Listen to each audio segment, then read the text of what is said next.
En febrero de 2026, un laboratorio forense de Viena anuncia que ha identificado mediante ADN al asesino en serie más famoso de la historia, Jack el Destripador. 136 años después de que aterrorizara las calles de Whitechapel, la ciencia moderna acaba de poner nombre y rostro al hombre que la policía victoriana nunca pudo atrapar. Lo que hace este descubrimiento extraordinario no es solo que resuelve el caso más célebre del crimen mundial, sino el método utilizado, ADN extraído de un chal manchado de sangre que perteneció a una de las víctimas, preservado durante más de un siglo en condiciones que desafiaron todas las probabilidades.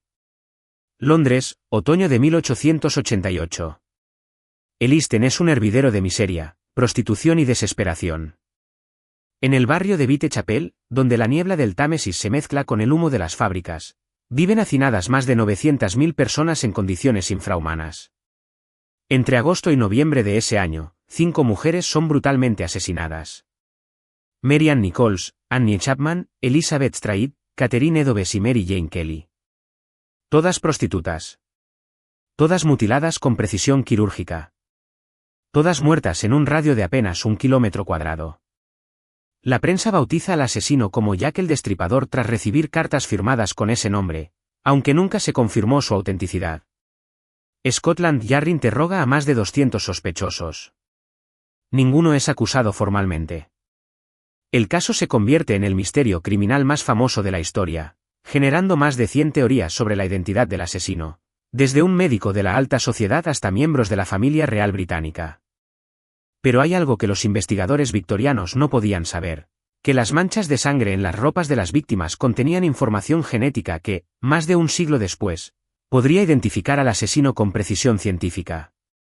La historia de este descubrimiento comienza en 2007. Cuando el empresario británico Russell Edwards adquiere en una subasta un chal de seda que supuestamente perteneció a Catherine Eddowes, la cuarta víctima canónica de Jack.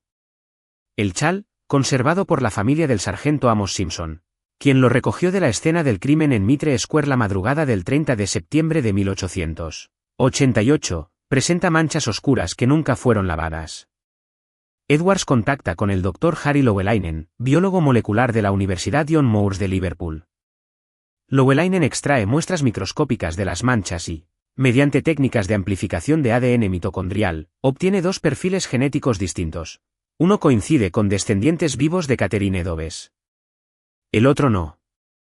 Ese segundo perfil genético se compara con descendientes de Aaron Kosminski, un peluquero polaco de 23 años que vivía en Whitechapel y que fue uno de los principales sospechosos de Scotland Yard.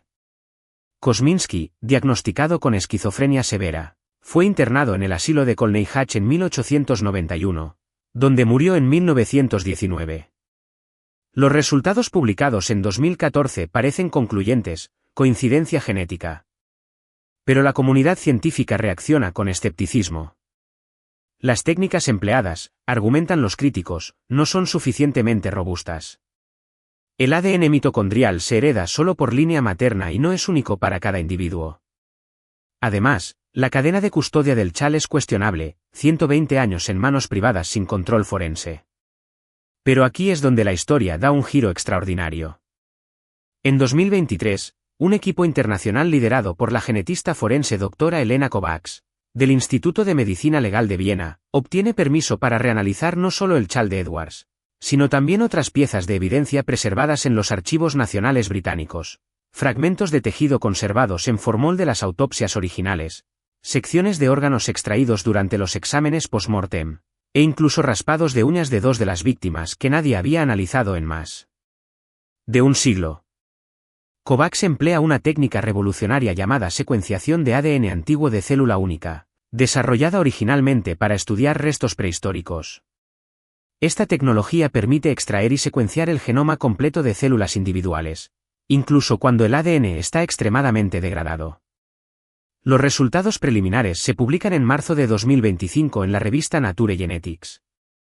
El equipo ha conseguido reconstruir un perfil genético completo del ADN masculino encontrado en 3 víctimas diferentes. No solo ADN mitocondrial, sino ADN nuclear completo, el equivalente a una huella dactilar genética única e irrepetible. Lo que descubren cambia todo. El perfil genético no coincide completamente con Aaron Kosminski. Coincide con su hermano menor, Wolf Kosminski, de quien apenas existen registros históricos. Wolf, nacido en 1866, trabajaba como carnicero en Whitechapel. A diferencia de su hermano Aaron, nunca fue considerado sospechoso. Emigró a Nueva York en 1889, apenas meses después del último asesinato, y desapareció de los registros históricos. Pero hay más. El análisis genético revela algo inquietante. El asesino presentaba marcadores genéticos asociados con trastornos de conducta violenta y una mutación específica en el gen MAOA, conocido coloquialmente como el gen guerrero, vinculado a comportamientos antisociales extremos cuando se combina con trauma infantil. La doctora Kovacs rastrea descendientes vivos de Wolf Kosminski en Estados Unidos. 3 bisnietos acceden voluntariamente a proporcionar muestras de ADN. Las pruebas de parentesco son concluyentes. Probabilidad de coincidencia del 99,97%. En febrero de 2026, el equipo de Kovacs publica sus hallazgos completos. Pero junto con la identificación genética, presentan un descubrimiento que nadie anticipaba. Evidencia documental que había permanecido oculta en archivos privados. Una carta escrita en 1923 por el inspector Frederick Abberline, quien lideró la investigación original de Whitechapel, dirigida a un periodista pero nunca enviada. En ella, Abberline confiesa que siempre sospechó de 2 hermanos polacos, no de uno. Escribe textualmente: los hermanos Kosminski eran inseparables. Cuando interrogamos al mayor, el menor siempre estaba presente, observando con una frialdad que nunca olvidaré. Pero no teníamos evidencia para arrestar a ninguno de los 2. La carta revela algo más. Abberline menciona que Wolf Kosminski abandonó Inglaterra súbitamente en enero de 1889. Justo cuando Scotland Yard planeaba vigilancia intensiva sobre su hermano Aaron. ¿Fue una huida premeditada? ¿Sabía Aaron la verdad sobre su hermano y lo protegió, cargando con las sospechas hasta su muerte en el asilo?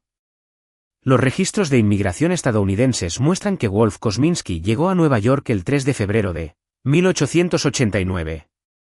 Cambió su nombre a William Kosmin. Se casó en 1891. Tuvo 3 hijos. Trabajó como comerciante de carne hasta su muerte en 1927, a los 61 años, en Queens. Nunca fue arrestado por ningún crimen. Nunca volvió a Inglaterra. Y según los registros hospitalarios descubiertos por el equipo de investigación, murió de un ataque cardíaco mientras dormía, en su propia cama, rodeado de su familia. La revelación ha dividido a la comunidad de expertos en el caso.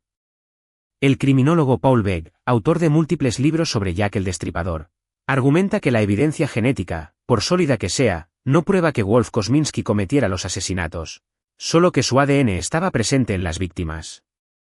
Podría haber sido un cliente de las prostitutas, presente en las escenas por razones no criminales. Sin embargo, la doctora Kovacs contraargumenta con un detalle crucial. El ADN masculino fue encontrado específicamente bajo las uñas de 2 víctimas, mezclado con células epiteliales que indican forcejeo. Además, el patrón de distribución del ADN en el chal de Catherine Dobbs sugiere transferencia durante un contacto violento, no casual. Otros investigadores plantean la teoría de la complicidad fraterna. ¿Y si ambos hermanos estuvieron involucrados? Aaron, con su creciente inestabilidad mental, podría haber sido el ejecutor físico, mientras Wolf, más estable y calculador, planificaba los crímenes. Esto explicaría por qué Aaron nunca habló, incluso durante décadas de internamiento psiquiátrico. Protegía a su hermano menor. La historiadora forense Aye Rubenold, especialista en las víctimas de Whitechapel, advierte contra la tentación de considerar el caso completamente resuelto.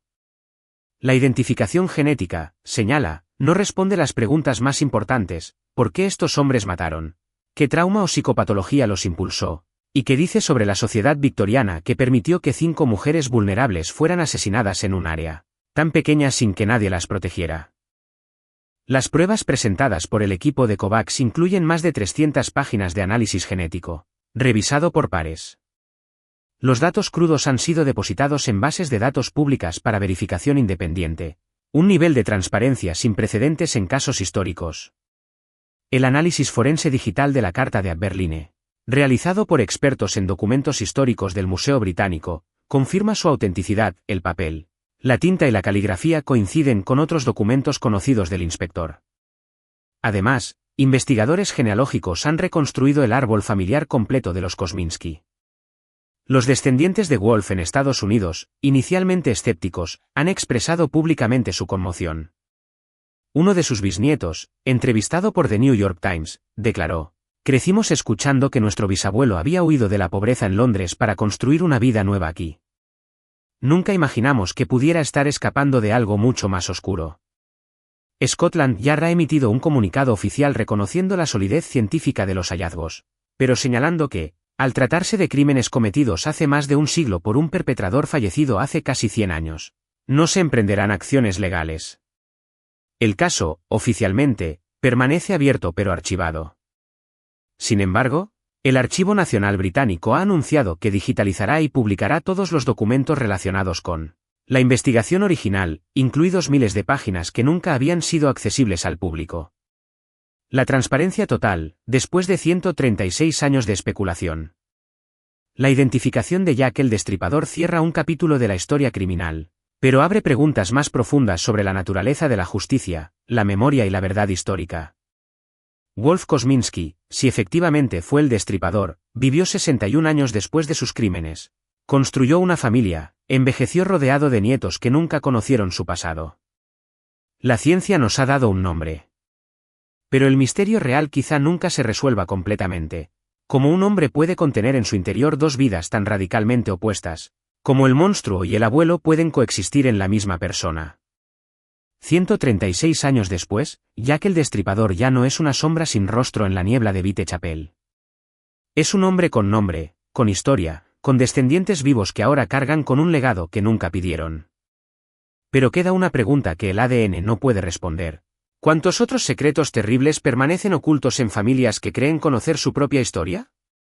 ¿Cuántas identidades cuidadosamente construidas son, en realidad, huidas de pasados inconfesables?